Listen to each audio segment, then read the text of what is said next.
লেবাননে হিজবুল্লাহর সাথে ইসরায়েল যুদ্ধবিরতিতে সম্মত হলেও থামেনি হামলা। শুক্রবারও যুদ্ধবিরতি শুরুর পরপরই লেবাননে অন্তত ১২টি বিমান হামলা চালায় ইসরায়েলের সেনারা।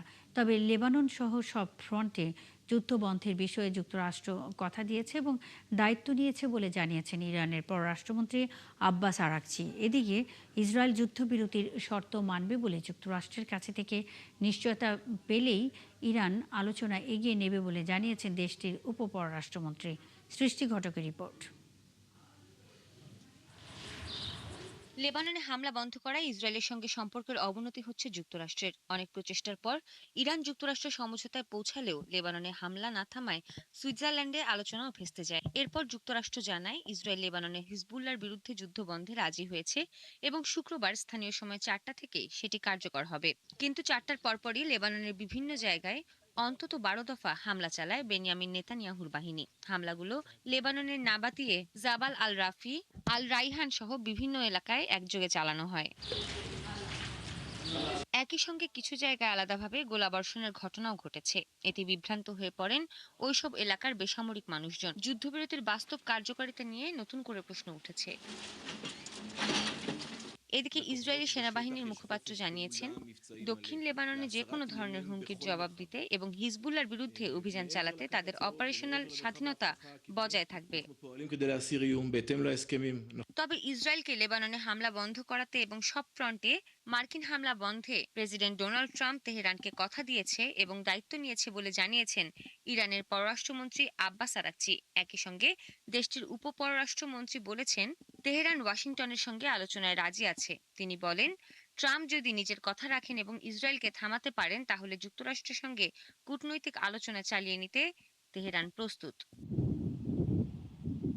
এদিকে ইসরায়েলের প্রধানমন্ত্রী বেনিয়ামিন নেতানিয়াহুর সঙ্গে অসাধারণ সম্পর্কের দাবি জানিয়ে ট্রাম্প বলেন, ইসরায়েল এ চুক্তি মেনে চলবে। সৃষ্টি ঘটক, ৭১।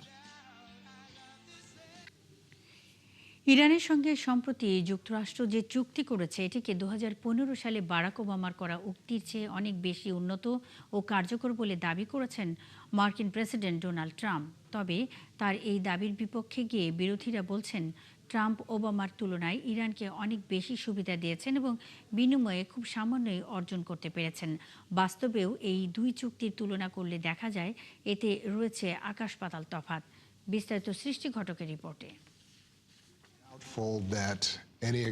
2015 সালে তৎকালীন মার্কিন প্রেসিডেন্ট বারাক ওবামা ইরানের সঙ্গে যে চুক্তিটি করেছিলেন, 2018 সালে ট্রাম্প সেটিকে ভয়াবহ আখ্যা দিয়ে বাতিল করেন। ওবামার joint comprehensive plan of action নামে পরিচিত 160 পৃষ্ঠারও বেশি দীর্ঘ ওই চুক্তিতে ইরানের পারমাণবিক কর্মসূচি কঠোরভাবে নিয়ন্ত্রণ করার সুনির্দিষ্ট লক্ষ্যমাত্রা ছিল। অন্যদিকে ট্রাম্পের বর্তমান সমঝোতা স্মারক কোনো চূড়ান্ত চুক্তি নয়। এটি মাত্র 1.5 পৃষ্ঠার একটি 14 দফার রূপরেখা, যা কয়েক সপ্তাহের আলোচনার পর তৈরি হয়েছে। গত 4 মাস ধরে চলা যুদ্ধ বন্ধে একটি পূর্ণাঙ্গ চুক্তি বাস্তবায়নে এটি 60 দিনের একটি আলোচনার সময়সীমা বেঁধে দিয়েছে।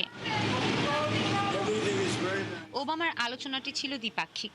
তিনি প্রায় 2 বছর ধরে চীন, ফ্রান্স, জার্মানি, রাশিয়া, ব্রিটেন ও ইউরোপীয় ইউনিয়নকে সঙ্গে নিয়ে এই চুক্তিটি করেছিলেন। বিপরীতে ট্রাম্প হেঁটেছেন সম্পূর্ণ দ্বিপাক্ষিক পথে, যেখানে আলোচনা শুধুই যুক্তরাষ্ট্র ও ইরানের মধ্যেই সীমাবদ্ধ। উভয় চুক্তিতেই ইরান কখনো পারমাণবিক অস্ত্র তৈরি করবে না বলে লিখিত প্রতিশ্রুতি দিয়েছে। এছাড়া ওবামার চুক্তিতে কঠোর আন্তর্জাতিক পরিদর্শনের ব্যবস্থার কথা থাকলেও ট্রাম্পের বর্তমান সমঝোতা স্মারকে ভবিষ্যতে এমন কোনো পরিদর্শনের উল্লেখ নেই। নিষেধাজ্ঞা প্রত্যাহার ও অবরুদ্ধ অর্থ ফেরত পাওয়ার ক্ষেত্রেও চুক্তি দুটি ভিন্ন। ওবামা প্রশাসন সুনির্দিষ্ট শর্ত ও ইরানের প্রতিটি পদক্ষেপ যাচাই করার পর ধাপে ধাপে নিষেধাজ্ঞা শিথিল করেছিল, কিন্তু ট্রাম্পের সমঝোতা স্মারকে শুরুতেই ইরানকে বড় ছাড় দেওয়া হয়েছে।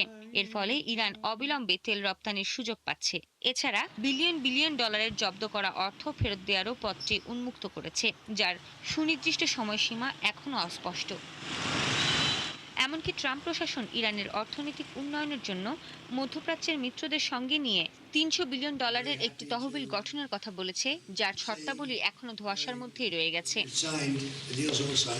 ওবামা প্রশাসন ১৯৮১ সাল থেকে আটকে থাকা $১.৭ বিলিয়ন ইরানি তহবিল ফেরত দেয় ট্রাম্প অতীতে ওবামার তীব্র সমালোচনা করেছিলেন। অথচ ট্রাম্প নিজেই এখন ইরানকে তার চেয়ে বহুগুণ বেশি অর্থ দেওয়ার সুযোগ তৈরি করে দিচ্ছেন, যা ট্রাম্পের নিজের দল রিপাবলিকান পার্টির কট্টরপন্থীদের মধ্যেও অসন্তোষ তৈরি করেছে।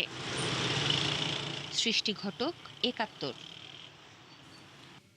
ইরানের সঙ্গে যুক্তরাষ্ট্রের সমঝোতা স্মারক নিয়ে সমালোচকদের একহাত নিলেন মার্কিন প্রেসিডেন্ট ডোনাল্ড ট্রাম্প।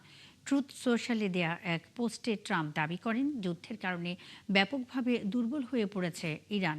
ইরানের সামরিক সক্ষমতা, নৌ ও বিমান বাহিনী মারাত্মক ক্ষতিগ্রস্ত হয়েছে বলে পোস্টে জানিয়েছেন ট্রাম্প। চুক্তির সমালোচকদের উদ্দেশ্যে ট্রাম্প বলেন, ইরান আলোচনায় বসতে বাধ্য হয়েছে এবং তারা এখন আগের অবস্থানে নেই। এদিকে চুক্তির একদিন পর মার্কিন ভাইস প্রেসিডেন্ট জেডি ভ্যান্সের নির্ধারিত সময় সফর পিছিয়ে যাওয়ায় সমঝোতার ভবিষ্যৎ নিয়েও প্রশ্ন উঠেছে। ৬০ দিনের আলোচনায় ইরানের পারমাণবিক কর্মসূচি, নিষেধাজ্ঞা প্রত্যাহার ও হরমুজ প্রণালী সহ গুরুত্বপূর্ণ বিষয়গুলো নিয়ে সমাধানের চেষ্টা করবে দুই পক্ষ।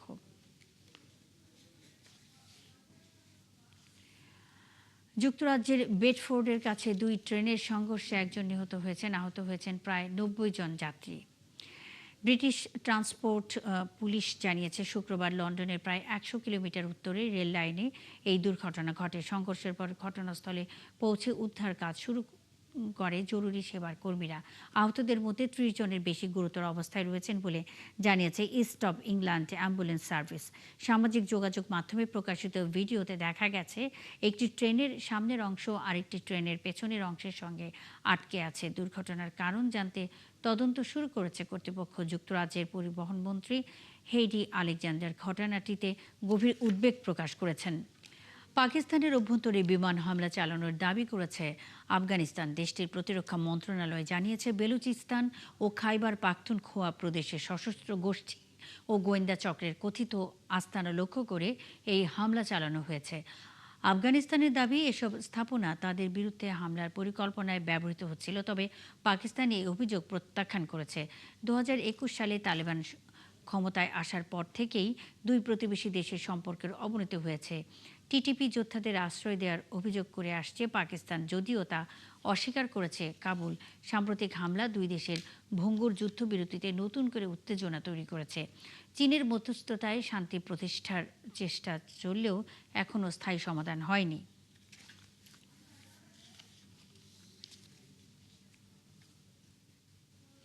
চীনের নতুন শুল্কের ধাক্কায় বড় সংকটে পড়তে যাচ্ছে অস্ট্রেলিয়ার গরুর মাংস রপ্তানি খাত। এখন থেকে অস্ট্রেলিয়া থেকে আমদানি করা গরুর মাংসের ওপর ৫৫% শুল্ক আরোপের ঘোষণা দিয়েছে চীন।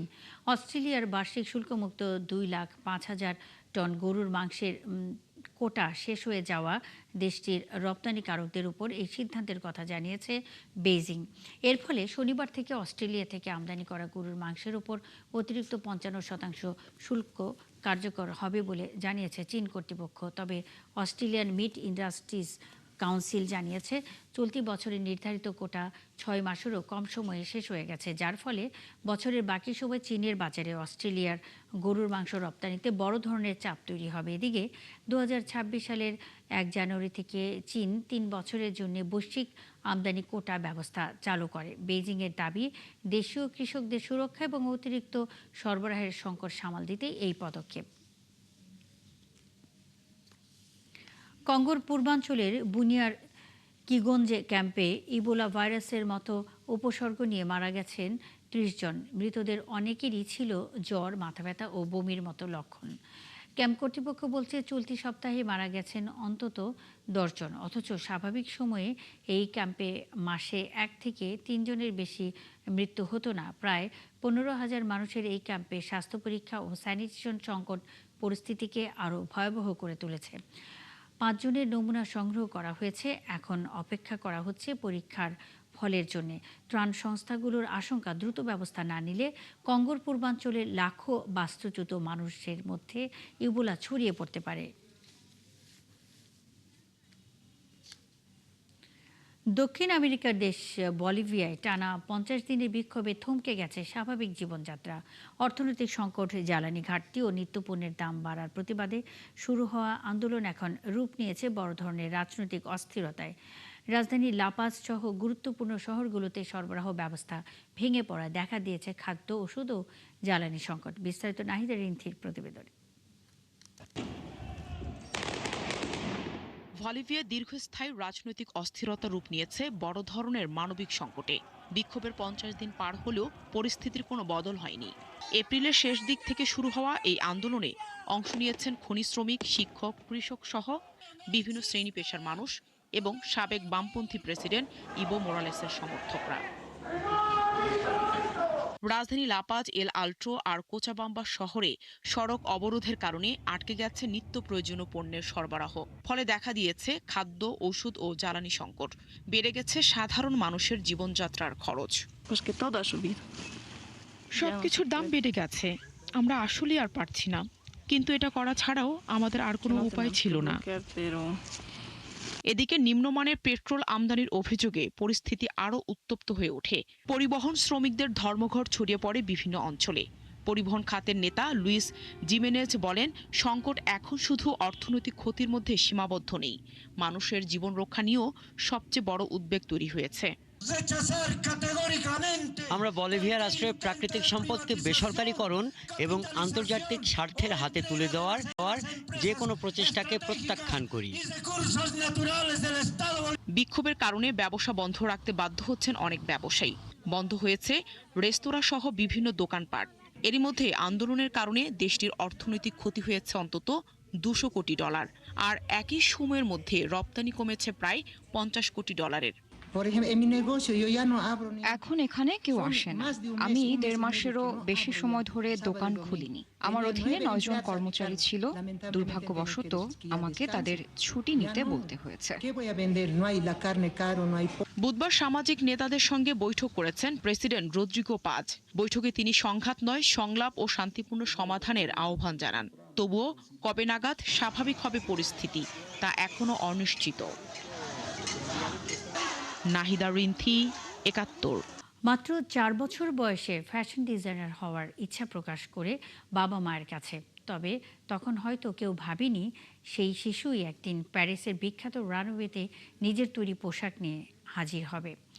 বয়স এখন মাত্র 10 বছর, কিন্তু এরই মধ্যে বিশ্বের কনিষ্ঠতম ফ্যাশন রানওয়ে ডিজাইনার হিসেবে ইতিহাস গড়েছে যুক্তরাষ্ট্রের ম্যাক্স আলেকজান্ডার। আরও জানাচ্ছেন দেওয়ান মুবাশশিরা হোসেন। স্কুলের পড়াশোনা আর ফ্যাশন ডিজাইন দুই জগতেই সমানভাবে সামলাচ্ছে ছোট্ট ম্যাক্স। লস অ্যাঞ্জেলসের বাড়ির স্টুডিওতেই কাটে তার বেশিরভাগ সময়। হাতে কলম, কাপড় আর সেলাই মেশিন নিয়ে তৈরি করে নতুন নতুন পোশাক।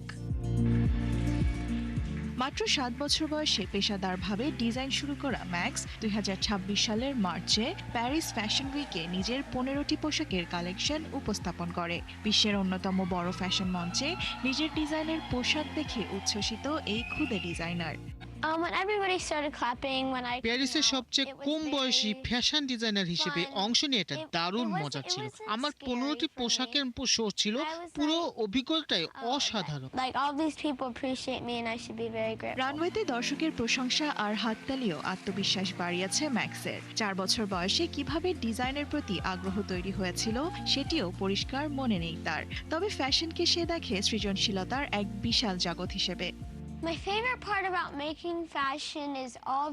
ফ্যাশনের সবচেয়ে ভালো দিক হলো এখানে অনেক নতুন আইডিয়া তৈরি করা যায়। যে কোনো কাপড় বা উপকরণ দিয়ে কিছু ভিন্ন ধরনের জিনিস বানানো যায়।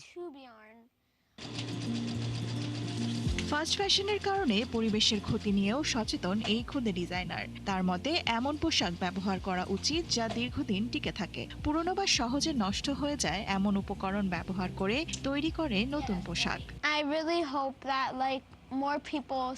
আমার চারপাশের পরিবেশ থেকে আইডিয়া পাই। যেমন আমার মা কফি পছন্দ করেন, তাই কফির বস্তা দিয়েও আমি পোশাক বানানোর কথা ভেবেছি। ম্যাক্স নিজের ডিজাইন প্রক্রিয়ার নাম দিয়েছে ড্রেস সাইকেল। ভবিষ্যতে আরো বড় স্বপ্ন নিয়ে এগিয়ে যেতে চায় সে। তার বিশ্বাস, বয়স নয়, স্বপ্ন আর পরিশ্রমী সাফল্যের মূল চাবিকাঠি। দেওয়ান মুবাশশিরা হোসেন, 71। এই ছিল এখনকার আয়োজনে বিশ্বের আরও নতুন কিছু খবর ও বিশ্লেষণ নিয়ে দুপুর 1টায় আবারও হাজির হবে বিশ্বযোগ। সরাসরি সংবাদ অনুষ্ঠান দেখতে চোখ রাখুন একাত্তরের ফেসবুক পেজ এবং সাবস্ক্রাইব করুন একাত্তরের ইউটিউব চ্যানেল। থাকুন একাত্তরের সাথেই।